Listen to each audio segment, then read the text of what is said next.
All right, so we're back again. Another great episode with another great guest. If you've never watched this before, make sure you click like and subscribe. All right, so bro, welcome to our podcast. How are you feeling? Yeah, I'm good. Thank you for having me, man. Good, man. I'm excited about this, bro. Yeah, I'm excited. me too. It's good to be here. Man. So one thing that we always ask everybody who sits in that chair, Okay. have you ever done a podcast before? No, never. Okay, this is perfect. How are you feeling? A little nervous. I'll probably relax after a couple of minutes, but yeah, I feel good, man. I'm good. Good. I like that. So I know quite a lot about you, Sam. Mm-hmm. You know, we work together. We used to work together. You know, and I see the same level of motivation for myself and also in yourself as well. Mm-hmm. But I want you to tell the people more about you, like who you are. Tell me a bit about your background. You know, let's dive into that. Let's dive into the real Sam. The real Sam. The real Okay. Sam. Changed a lot over the years. Like a lot of people that I knew back in the day, I'm a completely different person. Like that old Sam is dead. I'm much calmer now, kinder, very motivated, very ambitious. I'm all about business and progressing now. So I'm a personal trainer, sports massage therapist, and I do some Muay Thai coaching as well.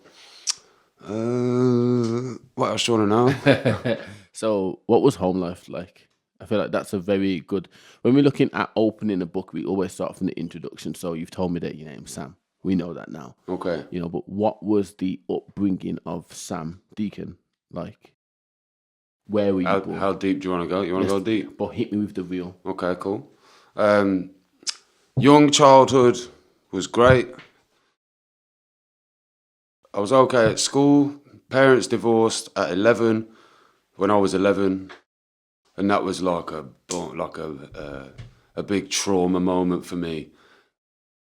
At 11, such a crucial age. Yeah, like my hormones were just starting. I was and I was just angry. I was angry until, if I'm really honest about it, I was angry in life until I started talking therapy face to face 2.5 years ago. Wow. And I really just started to face the problem and deal with it. Like as soon as it happened, I fell off the rails at school, got involved in a bad crowd, drink, drugs, all the rest of it, till I was 21, 22 really. And then How old are you now, Sam? 32. 32 now. Just about, yeah. Getting an old man, you know. No, man, you're still young, man. You're still young. So let's dive back into that bit there, yeah. Okay.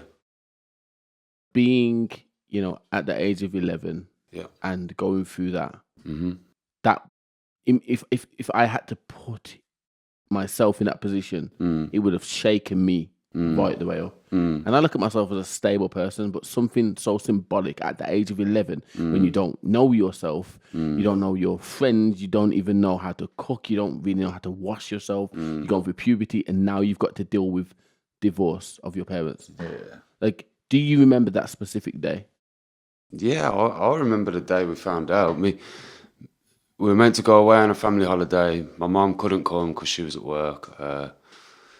So me, my dad and my sister went away, and we were there for like 4 days, and my dad just said, nah, like, forget this, let's go home, kids. So we went home, and it was that day we got home, and then the news just come out, like, and they were splitting up. My mum wasn't happy, and she'd met someone else. At the time, I was so angry, and I had all this anger and animosity towards my stepdad, Ian. Now, I love him, he's great. I get on with him great. I just couldn't understand at the time that my mum wasn't happy, and that's why she left. Now I see that Ian's great for my mum, and she's much happier now. But at the age of 11, you cannot control the level of emotion. And I felt like I couldn't control how I reacted to it, like, because I was fucking, like, I stole money from my mum a few months after, like, I was so fucking angry with everything. So this is the thing, but like, at the age of 11, we do not know how to regulate our own emotions. I don't know any 11-year-old that can. No, so the fact that you were angry, of course you're going to be angry. But there's people now that are like 40, 50, 60 that still don't understand how to control their own emotions. So how can we expect someone at 11 to do that? Yeah, I agree. This is a story of life. And sometimes people only tune into the points that it's very dramatic. I will remember him like this. But what about the next chapter? What about the chapter when he picked himself back up? Yeah, exactly. They don't talk about that chapter anymore. No. Because that chapter they cannot relate to. And the reason why they can't relate to it is because they find it so hard to look in the mirror and say that people can change. Yeah. So, you've now been on that journey from 11. What happens next? Like, so was you at secondary school or was you at primary school then? I was just going in. I had first school, middle school, high school. Oh, you one of the posh boys? Definitely not. My school was rough. Like, my sister was 2 years older than me, and they had the best year for grades at the school ever or something. And then my year came on 2 years later, and we ruined those records for them. Like, absolutely ruined. Like, they saw my last name, Deacon, and they put me in set one for everything in high school. Yeah. And then at parents' evening, they were saying, some parents like, why can't he be more like Charlotte? And I was just like, I'm going to show you, like, forget this. And did you show them? I did not. You enjoy didn't show school. them, yeah. I got banned from a lot of lessons. Did you? A lot of my GCSEs, I just wrote my name on the paper and walked out the door. Like, I did not care. Yeah. Are you saying that this do not care attitude was stemmed from home life? It was stemmed from the way I reacted to my parents' divorce, definitely. Like, I don't blame. And I've said that I had a really deep conversation with my mum a few years ago, and I don't blame her for any of it. Like, yeah, it was poor timing for me. Yeah. But it was the right time for her. 100%. It was all out of my control. It wasn't my decision to make.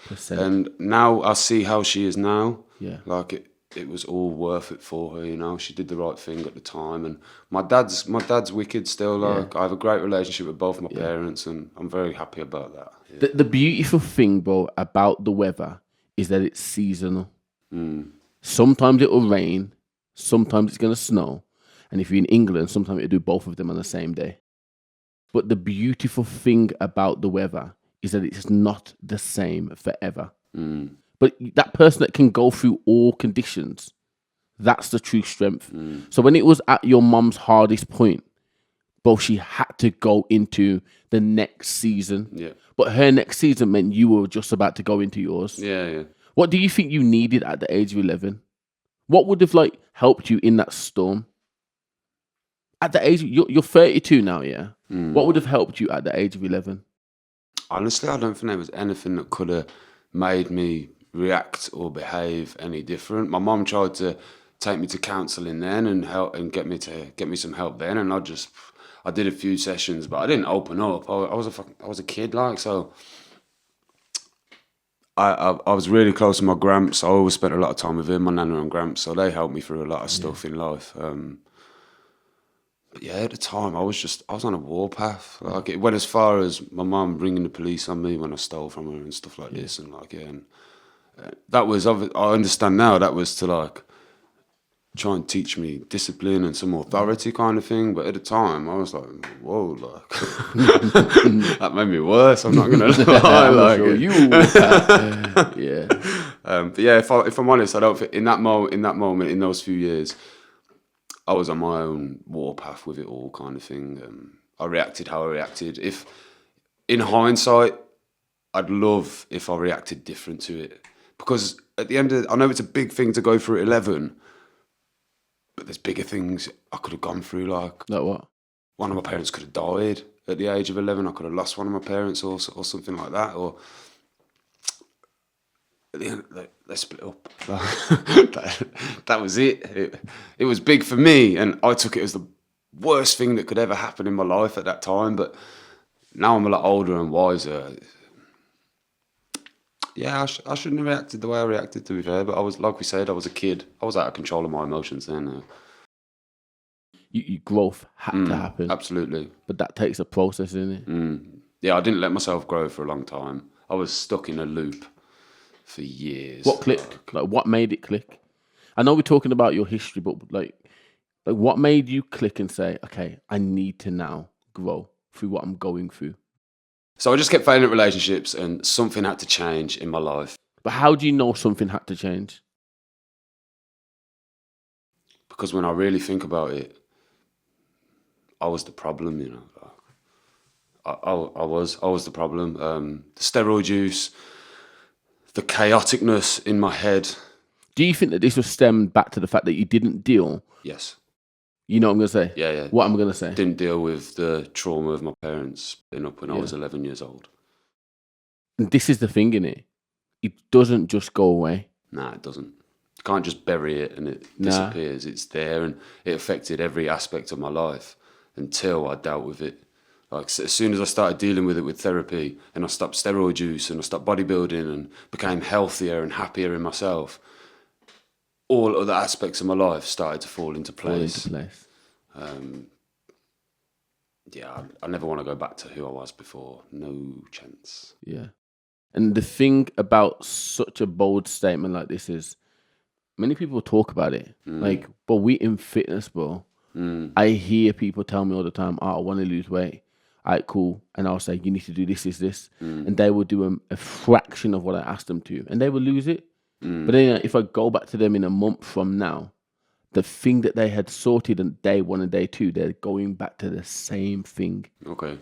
The issue that we have when we're looking at somebody who wants to make a complete change is that they are not brave, or cannot be consistent in doing what needs to be done over a period of time. So you speak about therapy. Like, how long have you been in therapy for? April 2022, I started. Nana passed away. I wasn't there the day before she passed.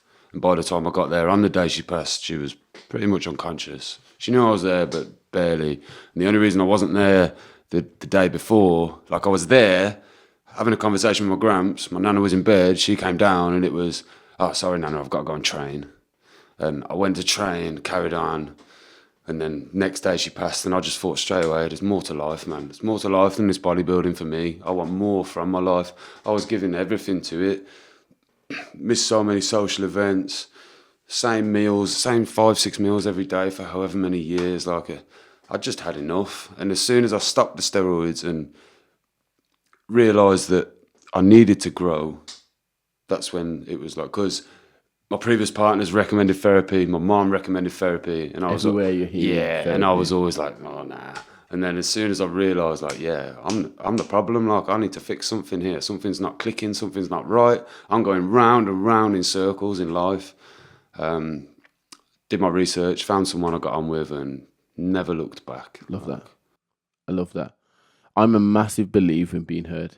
Like, there's loads of people that have sat in that chair. And the beautiful thing about when people sit in that chair is that when they come in here, they allow me to unravel that mind. Because I always say to everybody, ask the right questions, hear the right answers. And today what we have is somebody who's willing to do the exact same thing. Bro, what do you feel is the most misunderstood thing about yourself? That I haven't changed.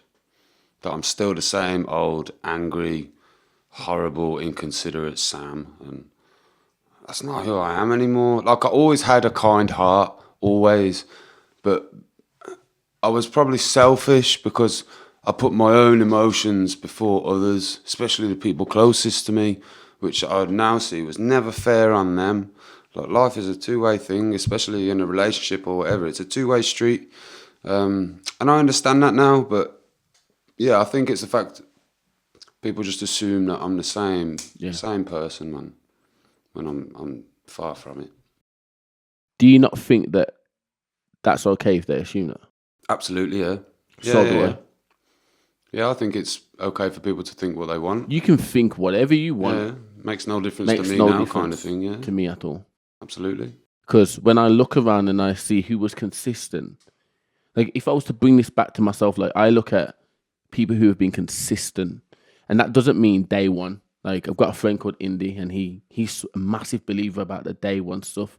Everyone salutes their day one people, but their day one ain't really been there. If you really deep it, the people who ride with you are the ones who have invested in you. It's not necessarily your day one. They were just there first. Yeah. Doesn't mean that they're going to be there at the end. So when I look at life itself now, is people who don't judge me probably already know me. Okay. People who do judge me definitely don't know me anymore. Yeah. Do you get me? Yeah, I'd agree with that. And I'm okay with that. So like someone could make up a rumor and it could go around. And some people would believe that rumor and some people wouldn't.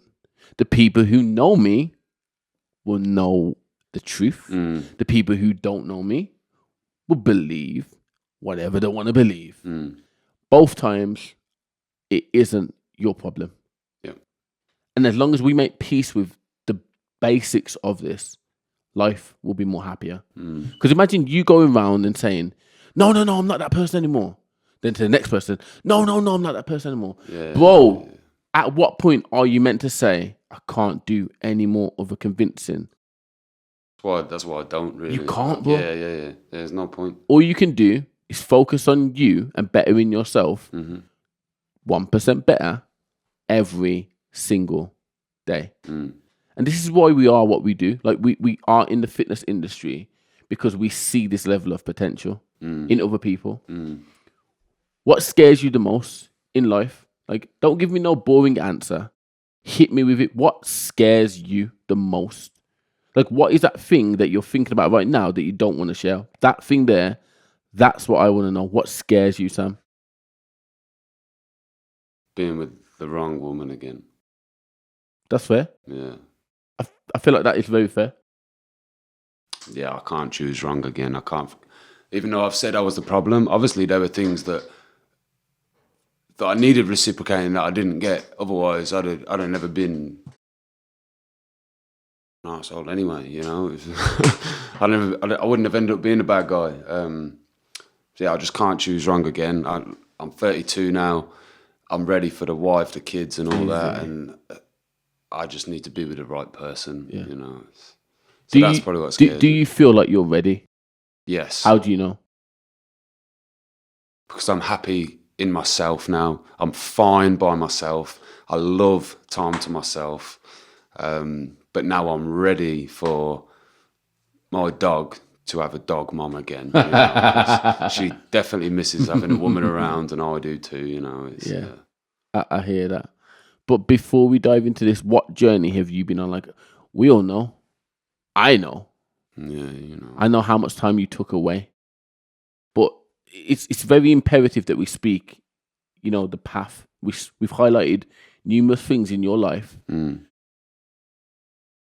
that have caused you trauma. We spoke about you at the age of 11. We spoke about how that had a domino effect, how you didn't deal with that. We spoke about the fact that you went into bodybuilding. We spoke about the fact that how it affected multiple things, whether that's your relationships with your friends, relationship with partners, relationship with your family. We spoke about that as a whole. Spoke about how your grandma passing away had another traumatic effect on you, how you were in bodybuilding. We spoke about these massive events. But now let's talk about that journey that you took out. So how did it come? Like, how did you, at the age of 31, just leave for like 6 months? So when the gyms closed in lockdown, oh, what a hard time. No, it was a tough time to be alive. Yeah. In years to come, people won't even believe that stuff happened. Like, it was crazy. But I had a normal job, and I met my friend.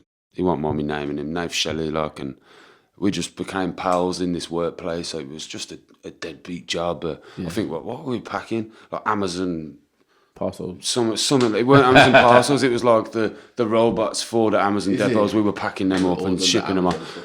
But he'd done Muay Thai for 11 years at the time, and he started teaching me some things, and I just fell in love with it. It completely replaced bodybuilding for me, like that. Like I just fell in love with Muay Thai, and then I planned on going to Thailand. I planned the whole thing last year. Like, I'm a planner. My notes on my phone are so organised, and folders within folders, but I know where everything is. And so I planned all this, and then I went away for a week in the start of March to Lanzarote by myself, and it was the first time I'd been away by myself. Just to test the waters and see if I was okay by myself. And I was there for like 3 days. 3 days in, and I was just like, yeah, okay, I'm good. And I can't thank my therapist enough for all that, because I wouldn't have been able to do everything I've done in the last year to 2 years without my therapist, Latoya. Like, she saved my life. Big up Latoya and that, yeah. She's brilliant. Yeah. So as soon as I got back, I had a little bit of savings, and I spoke to my family about it, and my mum just said, you know what, if you want to go, just go. So that day, as soon as she sort of gave me the green light, because obviously I have the dog, I had that to worry about. My mum agreed to look after my girl, Indy, my German Shepherd, and I booked everything up, booked the flights, booked the training and everything, and just went. And I was terrified. Like, I was terrified of Bangkok before I went there. But as soon as I got there, I got out in the city and I realised, I'm sweet. Like, I'm absolutely fine. So I just made the most of the experience, and I can't even lie, Thailand feels like a home to me now. I had such an incredible time there. I did like a 10-week training camp in Muay Thai. I did not plan on fighting because even though I've done it for a bit, I'm a beginner, absolute beginner. 2 weeks into the camp, was shadow boxing in the morning, and two of the coaches come over and just said, "You want to fight?" And my brain just went, "Yeah." So I just said, "Yeah, let's go." Fought on the 13th of June against a Thai guy. Won in the 4th round by knockout. Easy. But I got humbled, man. First combat sport experience. No shin guards. Literally 6-ounce gloves, mouth guard, cup. That's it. I didn't feel anything in the ring because of the adrenaline, but it was just a scary place to be. I'm not gonna lie. I forgot all my training. My hands were down for the whole fight, and if he'd have pressed me more, yeah, he'd have definitely knocked me out. No worries, no doubt about that. And then after that, after I finished the fight camp, I just enjoyed the country for the rest of the time and travelled around it and really found peace in myself. I spent a lot of time in Buddhist temples. It was a strange experience, to be fair, because my Nana and Gramps were very religious. My Gramps was a pastor of a church. He passed 9 months after my Nana.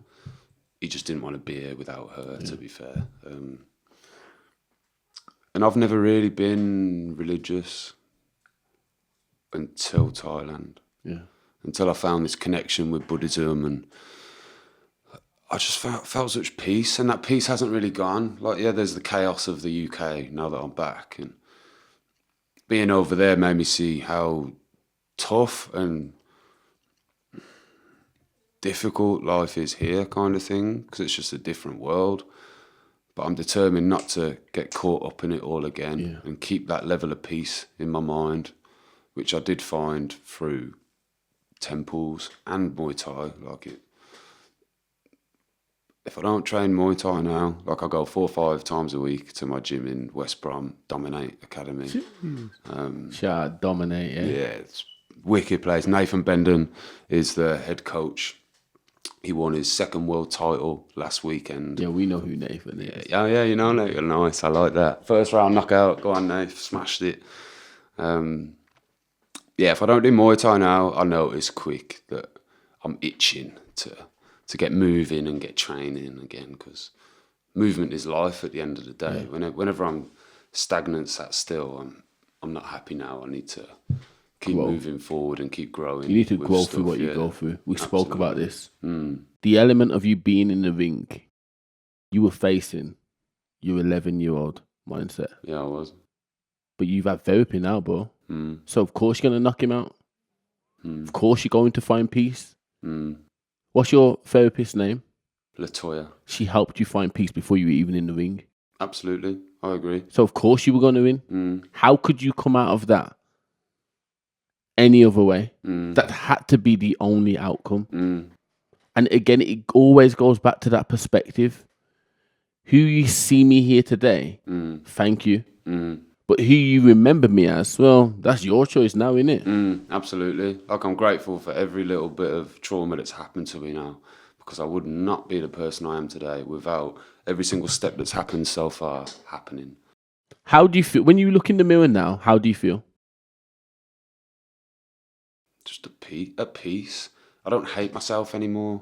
Like, I used to hate myself a lot.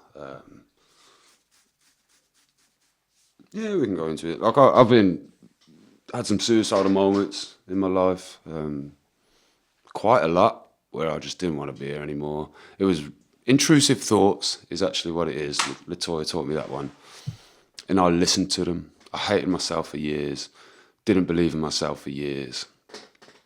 And that's just another thing Latoya changed for me. Like, she helped me manage my emotions, manage my thought process a little bit more. And I used to go from like 0 to 100 like that. And now I struggle to go from like 0 to 20. Like He's so chilled out. Yeah, exactly. Yeah. Just so relaxed and at peace with everything. So when I look in the mirror, I see a good man now. I do. I see a good man with good intentions who's made some mistakes along the way, but who hasn't, you know? Mistakes, especially as men, I believe, mistakes and trauma and struggle makes us grow. You have a choice in it. Mm. When you do something, you have a choice. You either keep doing the same thing or you change it. What we have before us today is someone who was doing the same thing, wasn't happy where it was taking him, still kept doing the same thing, really wasn't happy where it was taking him, had a few suicidal thoughts, intrusive thoughts, and then changed it. Like I was at the point where if I didn't change, I was going to end up dead.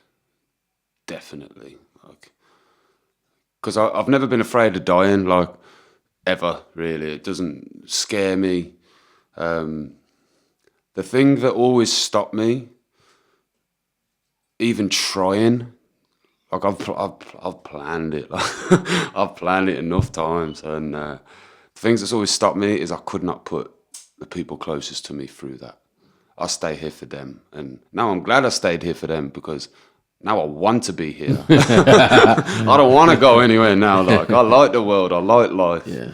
I'm happy. So it's good. How important is it for men to find peace?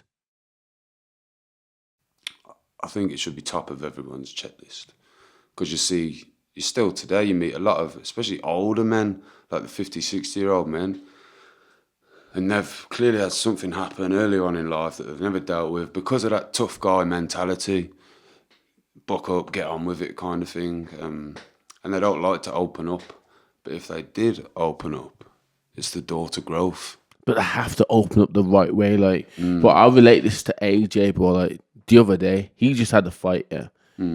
Everyone was like, the majority of people were like, yeah, he's going to win, he's going to win. Yeah. The minute he lost, everyone's like, memes and that mindset, bro. So why would a man open up if when he does open up, you treat him like that? Yeah. You will raise him up when everything's going good, but the minute he's coming down, you're pushing him right the way down. This is the mindset of people these days, bro. Absolutely. So as a man myself, I'm very selective of who I show me. Okay. I show them who they can understand, and I'll leave it there. But then when I am ready to take off my mask and I have trust and help, then I'll take it off to the right people. Last question before we finish here. Yeah? What would you tell the 11-year-old version of yourself with all this experience that you now have? What one piece of advice would you give 11-year-old Sam Deacon? It's going to be okay. Whatever happens, it all works out in the end, you know. Powerful. That right there. That's all you had to say. At the age of 11, all you ever needed to hear was this today. How mad is that? It all works out in the end. Bro, thank you very much for being on this episode with us. This was one of those where I was like, yeah, I can't wait to get Sam in here. Thank you for having me, man. There's so much more to come. This is just one. Okay, yeah. I've had a good time. Yeah. Called as a warm-up, yeah. Warm up, bro. Buckle up because we're coming back again.